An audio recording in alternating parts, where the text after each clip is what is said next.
24 दिसंबर 2024 हमारी first news. कल 23 दिसंबर को रहता है नेशनल कंज्यूमर डे।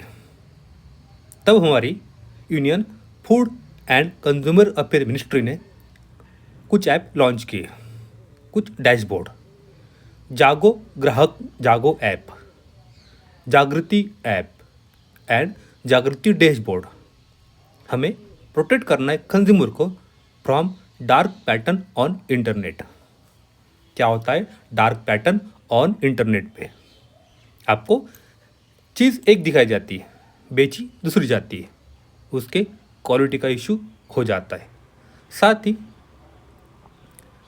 वो चीज़ वो वस्तु डुप्लीकेट भी हो सकती है। Dark pattern on internet.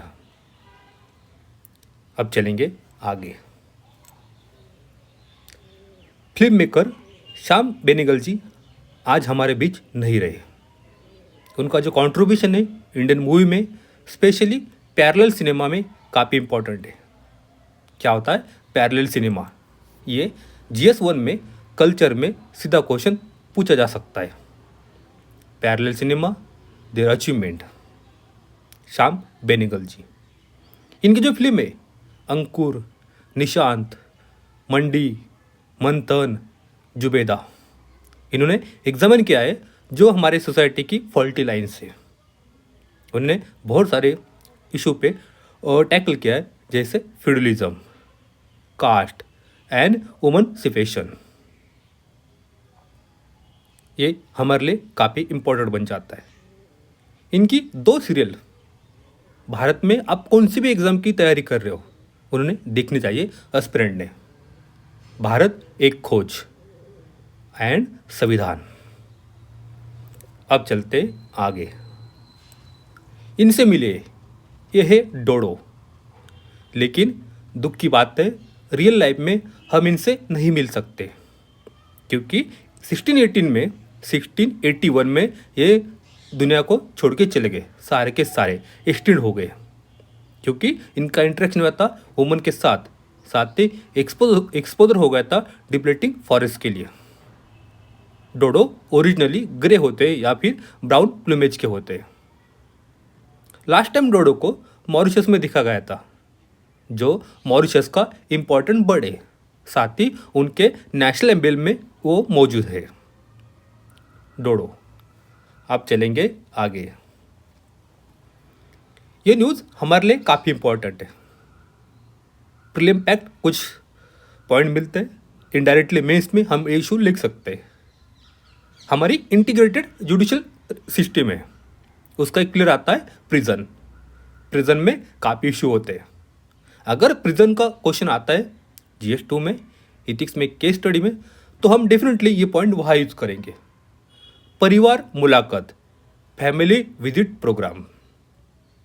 अभी क्या होता है आप इसके अंदर जाके पढ़ लीजिए। साथ ही एक PI आई थी दिल्ली हाई कोर्ट में, उन्होंने कहा था डिनाइल ऑफ कंजुक्शनल विजिट, ये डिनाइल होता है basic human right to the spouse का, जिनने कोई भी गलती नहीं की थी। अगला कीवर्ड आता है इसमें, जहाँ पे प्री में सीधा क्वेश्चन बनता है और ऑलरेडी एक बार पूछा गया है, पैरोल एंड फरलो। क्या होता है फरलो देखेंगे। फरलो में क्या होता है, अगर किसी को लॉन्ग टर्म इम्प्रिजमेंट हुई है या फिर लाइफ इम्प्रिजमेंट हुई है तो उनको फरलो मिल जाती है। आपका जेल में आचरण कैसा है, यह आपका राइट हो जाता है। इसको जेल अथॉरिटी मना नहीं कर सकती एक बार आपने फरलो मांगा तो, और इसके लिए कोई रीज़न देने की ज़रूरत नहीं होती। हाँ, मुझे इस काम के लिए बाहर जाना है, इसका कोई रीज़न देने की ज़रूरत नहीं है, ये आपका राइट है फरलो। दूसरा आता है पैरोल। पैरोल पे अगर आप पे कोई केस चल रहा है या आपको सज़ा हुई है, तब आपको पैरोल मिल सकता है। ये आपको स्पेशल पर्पज़ के लिए मिलता है, जैसे कोई प्रोग्राम हो फैमिली में, किसी की शादी हो या कुछ अदर रीज़न, जिसके लिए जेल में आपका आचरण भी अच्छा होना चाहिए।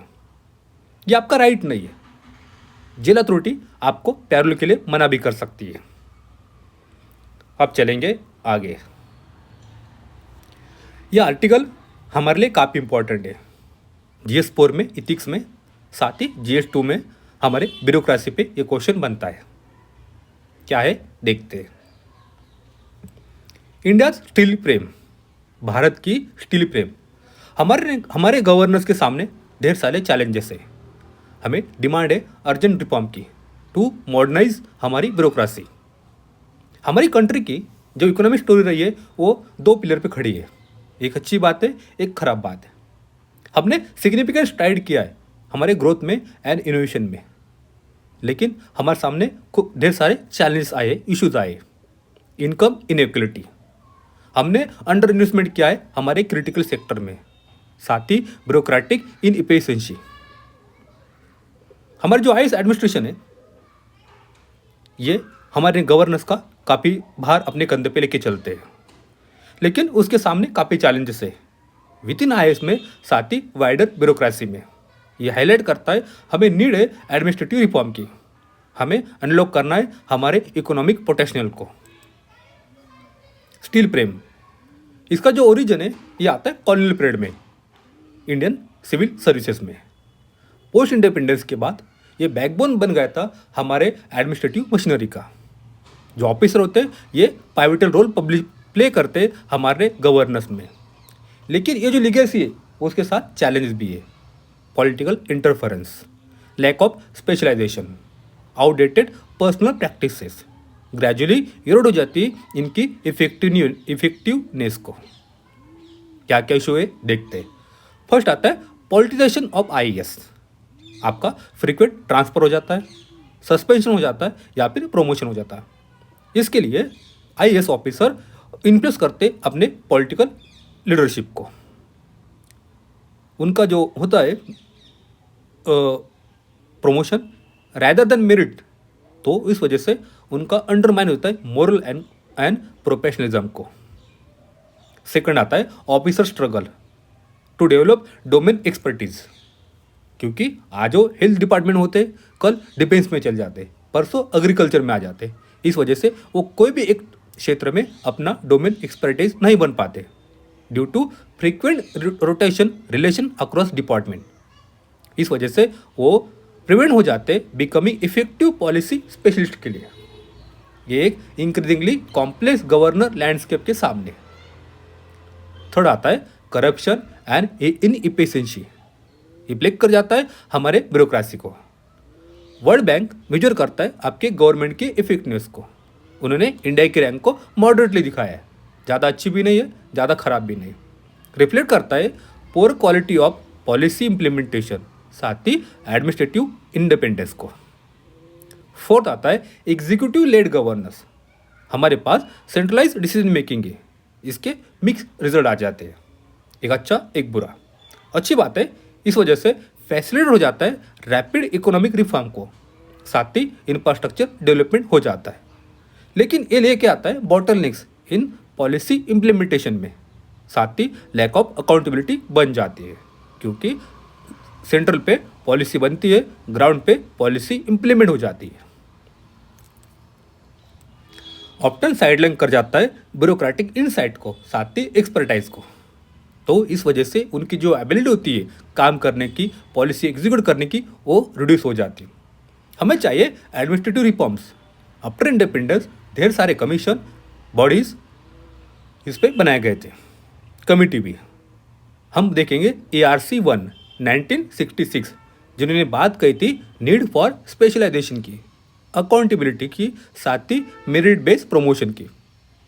2005 में आया था ARC-2। उन्होंने कहा था जो एंट्री एज होती है उसको आप कम कर दीजिए, साथ ही परफॉर्मेंस बेस्ड प्रमोशन की बात कीजिए, लैटरल एंट्री उसको प्रमोट कीजिए और सेफगार्ड दीजिए अगेंस्ट आर्बिट्री ट्रांसफ़र के लिए।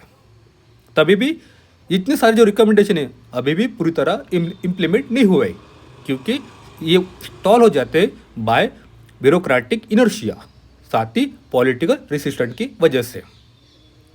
गवर्नमेंट ने शुरू की थी लैटरल एंट्री। ये ब्रिंग करता है डोमेन एक्सपर्ट को, आप आइए प्राइवेट सेक्टर से इनटू की पॉलिसी मेकिंग रोल में। इनपुट करता है फ्रेश पर्सपेक्टिव, साथ ही स्पेशलाइज नॉलेज के पर्सन को। लेकिन इसका भी कुछ क्रिटिसिज्म किया गया है। ये अंडरमाइन करता है incumbent morale and distort promotion incentive. आज अगर आप आईएएस बन जाते हो तो आप सोचेंगे हम काम क्यों करेंगे, क्योंकि हम वहाँ तक प्रमोट हो ही नहीं पाएंगे ना, जितना करना है कर लेंगे।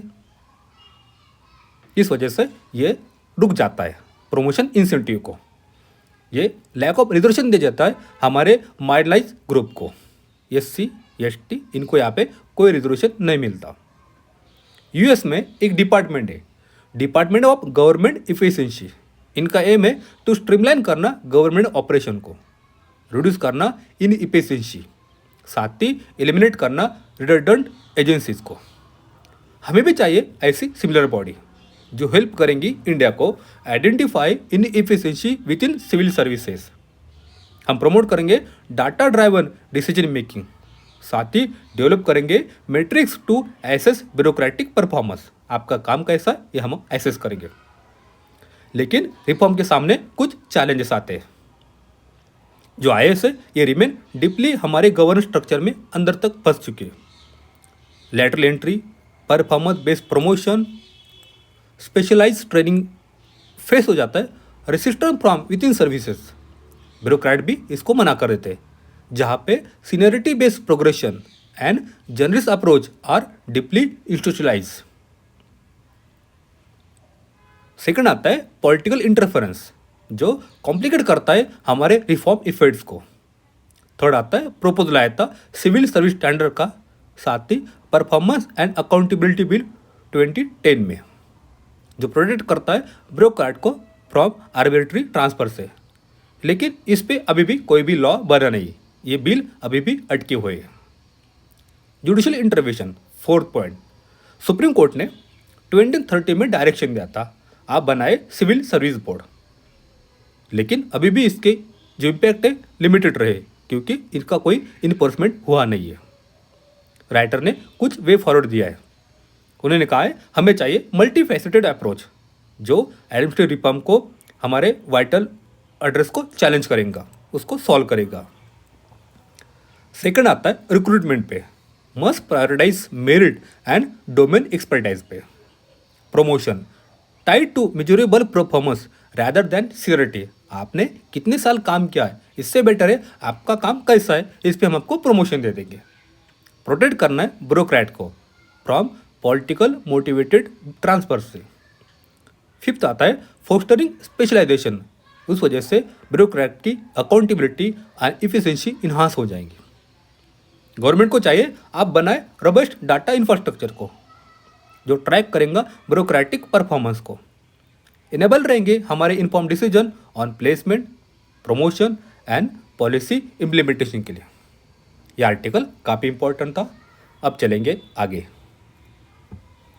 गैटिफिकेशन ऑफ WTO, यह आर्टिकल काफ़ी इंपॉर्टेंट है, देखेंगे वेरी शॉर्ट में आर्टिकल क्या कहता है।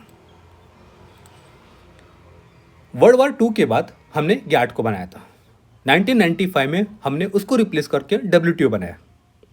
गैट क्या होता है एंड WTO क्या है देखेंगे। गैट एक अग्रीमेंट है, अपने एग्रीमेंट क्या है हो सके फॉलो कीजिए, ना कीजिए कोई इशू नहीं, लेकिन WTO एक ऑर्गेनाइजेशन है, आपको मिलके काम करना होगा। गैट में जितने भी डिसीजन होते थे वो वोटिंग बेस होते थे, जिनकी ज़्यादा मेजोरिटी वो जीत जाते थे। लेकिन WTO में हर मेंबर को अपनी राय देने की बात कर रखने के अधिकार है, बात सहमति से बन जाती है। गैट के जो डिसीजन होते ये बाइंडिंग नहीं होते थे, लेकिन WTO का डिसीजन बाइंडिंग है। गैट में आपकी डिप्लोमेसी कितनी मजबूत है उस पर आपका काम चलता था। अमेरिका, रशिया, जो बड़ी बड़ी पावर है वो डिप्लोमेसी रखते थे और वो अपने इशू जीत जाते थे। लेकिन WTO एक रूल बेस्ड ऑर्डर है, जहाँ पे पूरी बात का रूल बनाया गया है और रूल के हिसाब से आपको काम करना पड़ेगा। अगर गैट में कोई डिस्प्यूट हो जाता है तो उसके लिए कोई भी डिस्प्यूट सेटलमेंट अथॉरिटी नहीं थी। गैट में कोई भी डिस्प्यूट सेटलमेंट नहीं होता था, लेकिन WTO में एक डिस्प्यूट सेटलमेंट की बात कही गई है। जितने भी गैट की खामियां थी उसको WTO में चेंज कर दिया गया। हमारा आर्टिकल WTO के डिस्प्यूट सेटलमेंट पे फोकस करता है। यहाँ पे 2 कीवर्ड काफ़ी इंपॉर्टेंट है, 2 पॉइंट्स। डिस्प्यूट सेटलमेंट WTO में 2 टायर का सेटलमेंट सिस्टम है। फर्स्ट आता है WTO पैनल। अगर मेंबर कंट्री में किसी बात पे, किसी ट्रेड पे इशू हो जाता है, हमने देखा था इंडिया स्विट्जरलैंड, उन्होंने हमारा मोस्ट फेवर नेशन का स्टेटस हटा दिया, तो हो सकता है हम WTO में उसको चैलेंज कर सके। फर्स्ट आता है इनके सिस्टम में WTO पैनल्स। ये फर्स्ट स्टेज है डिस्प्यूट सेटलमेंट का, जो आज भी काम कर रहा है, जो आज भी रिजोल्व सॉल्व कर रहा है। Trade dispute between WTO member state, ये तो ठीक है, लेकिन अगला जो सिस्टम है अपीलेट बॉडी, ये काम नहीं कर रहा है। इसके 7 मेंबर होते हैं, अगर इसमें 4 मेंबर है अभी तो भी काम चल जाता है। इसका कोरम है 4 मेंबर का आउट ऑफ 7। और जो USA यूनाइटेड स्टेट, ये अगले मेंबर को अपॉइंट नहीं कर रहे। आर्टिकल का सारा सारांश बस ये अपीलेट बॉडी पे ही काम चल रहा था। GS2 में सीधा मेंस में क्वेश्चन बनता है, साथ ही प्रीलिम फैक्ट पॉइंट हमें यहाँ मिलते हैं। अब चलेंगे आगे। ये आर्टिकल, ये इंटरव्यू पूरा नहीं पढ़ना है, इसमें बस एक कीवर्ड आया है, वो हमारे लिए काफ़ी इंपॉर्टेंट है। क्वालिटी कंट्रोल ऑर्डर कुछ गुड्स पे भी होता है एंड सर्विसेज भी होता है, ये प्रीलिम फैक्ट है। ये बेनिफिट कर जाता है इंपोर्ट के लिए भी, एक्सपोर्ट के लिए, क्योंकि हमारे पास काफ़ी प्रोडक्ट का कोई स्टैंडर्ड नहीं है, तो हमने अब तक 769 प्रोडक्ट को स्टैंडर्डाइजेशन किया है। क्वालिटी कंट्रोल ऑर्डर इशू करते वेरियस मिनिस्ट्रीज, डिपार्टमेंट, जो उनको रेगुलेट करते हैं under the provision of BIS act 2016। BIS यह एक्ट है, ये सर्टिफाइड करता है, इन्फोर्स करता है अथॉरिटी को, आप इंप्लीमेंट कीजिए QCO को। अब चलेंगे आगे। ये न्यूज़ हमारे लिए काम की है। इसमें 3 कीवर्ड आते हैं। लेबर मिनिस्ट्री, वो इशू करते हैं all India consumer price index for agriculture labour के लिए CPI-AL एंड रूरल लेबर के लिए CPI-REL। ये प्रीलिम फैक्ट पॉइंट्स है। अब चलेंगे आगे। हमने इशू किया था जब इंडिया ने स्विट्जरलैंड ने हमारा मोस्ट फेवर नेशन का स्टेटस हटा दिया था उनके DTEA, double taxation avoidance agreement के। यहाँ पे अगला कीवर्ड मिलता है India European free trade association, इसको कहते हैं TEPA, trade and economic partnership. European free trade association में 4 मेंबर्स है, Iceland, Lithuania, Norway and Switzerland. ये एग्रीमेंट कहता है ये कंट्री भारत में इन्वेस्टमेंट करेंगे $100 बिलियन अगले 15 साल तक। यह हमारे लिए प्रीलिम फैक्ट पॉइंट यहाँ मिलता है। अब चलते हैं आगे। रूपर न्यूक्लियर पावर प्लांट, ये प्रीलिम फैक्ट पॉइंट हमें मिलता है। क्वेश्चन बनता है कहाँ पे रूपर न्यूक्लियर प्रोजेक्ट, ये आता है बांग्लादेश में। अब चलेंगे आगे। ये न्यूज़ पढ़ने की बिल्कुल ज़रूरत नहीं है। ये इशू हमने ऑलरेडी किया था जब हमने किया था India state of forest report 2023। यहाँ पे 2 कीवर्ड है काफ़ी इंपॉर्टेंट। एक आता है फॉरेस्ट राइट एक्ट 2006, इसको नेक्स्ट ईयर 20 ईयर पूरे हो जाएंगे, तो डेफिनेटली इस पे प्री में या मेंस में क्वेश्चन बनता है, जहाँ पे इंडिविजुअल को एंड कम्युनिटी ओनर को राइट मिल जाते हैं। अगला आता है compensatory opposition fund act 2016। India में किसी भी प्रोजेक्ट बनाने के लिए हमें बड़े तौर पे पेड़ की कटाई करनी होती है, इस वजह से वहाँ का बैलेंस बिगड़ जाता है।